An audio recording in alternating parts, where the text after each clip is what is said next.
Hi there. Did you have a happy week last week? According to the 2023 Gallup Global Emotions Report, about 70% of people worldwide experience positive emotions every day, like smiling, learning new things, enjoying fun. But at the same time, about 40% experience anxiety and stress daily.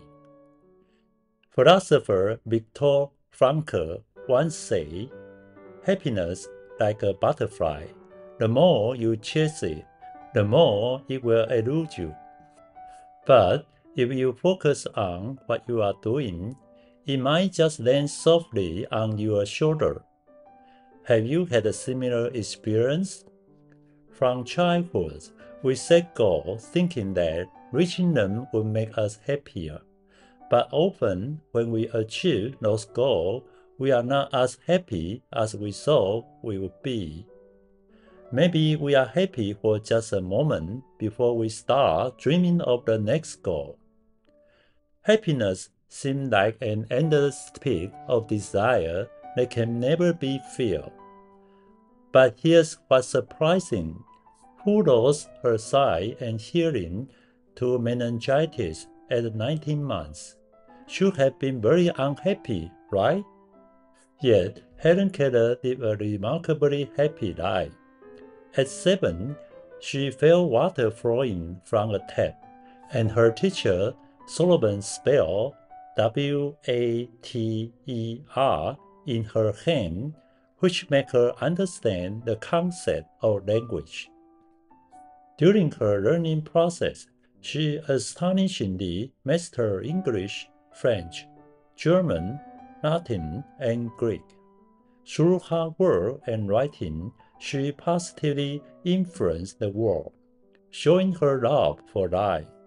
She said, "The best thing in the world cannot be seen or heard, but must be felt with the heart." She inspired countless people, reminding them when one door closes, another opens. But we often focus so much on the closed door that we miss the opportunity that's already open. Hello, I'm Philip. If, like me, you are curious about why people feel happy or unhappy, and whether there are ways to truly be happy and maintain that happiness, then this episode of the podcast might give you some good tips. First, let's explore, why do we need happiness? Because happiness isn't just about feeling good, it impacts our mental and physical health, boosting immunity, protecting the cardiovascular system, and extending life. Happiness makes us more resilient. When facing stress and challenge, we can respond more positively and are likely to fall into the negative emotion. Happiness increases our creativity and confidence. In work and life, we can gain more satisfaction and joy. So, cultivating habits of happiness isn't just about making ourselves feel good, it's the best investment in our mental and physical health. Scientists discovered dopamine in the 1950s, and so it was the chemical that made us happy. But by 2000s, neuroscientists found that dopamine actually motivates us to pursue goals rather than making us feel genuinely happy.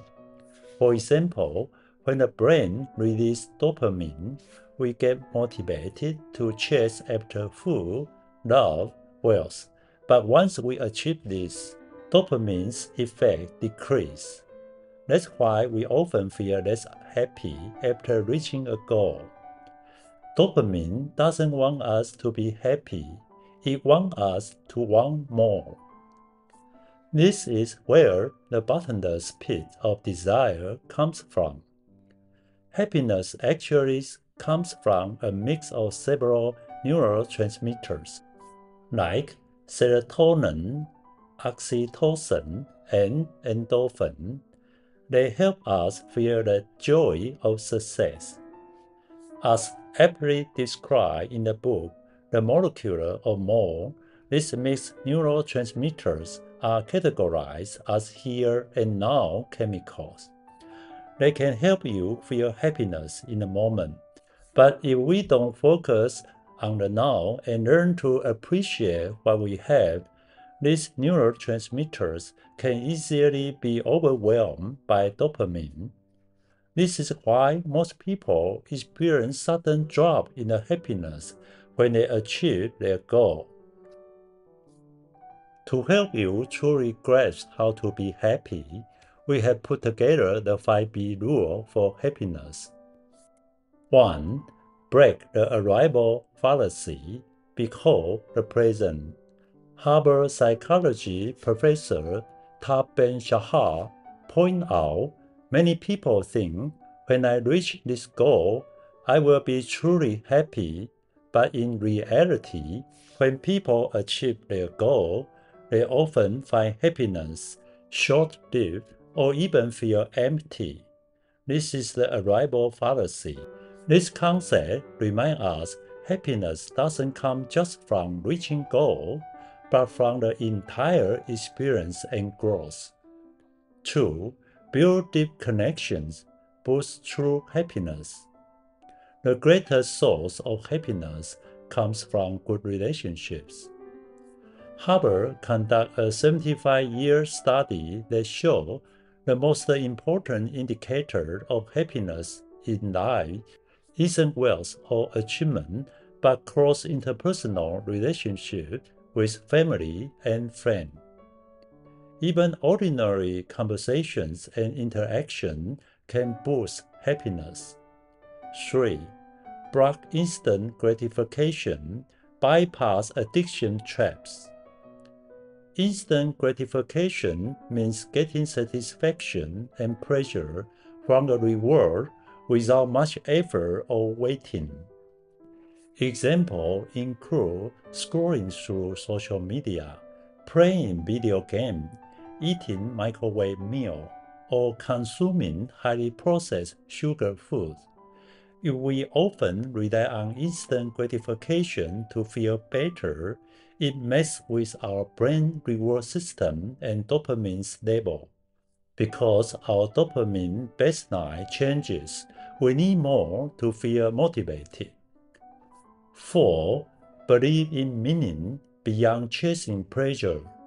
The renowned philosopher Viktor Frankl said, happiness cannot be pursued directly. It is a byproduct of meaningful life. 5. Balance boredom with ease, better delay joy. In her bestseller Dopamine Nation, Anna Lenke explained that pain and pleasure are balanced in the same system. When we feel pleasure, soon after comes pain, often in the form of I want more. And that wraps up our podcast section. Hopefully you have learned something today. Remember to practice this 5B rule for happiness to make your life happier. See you next week.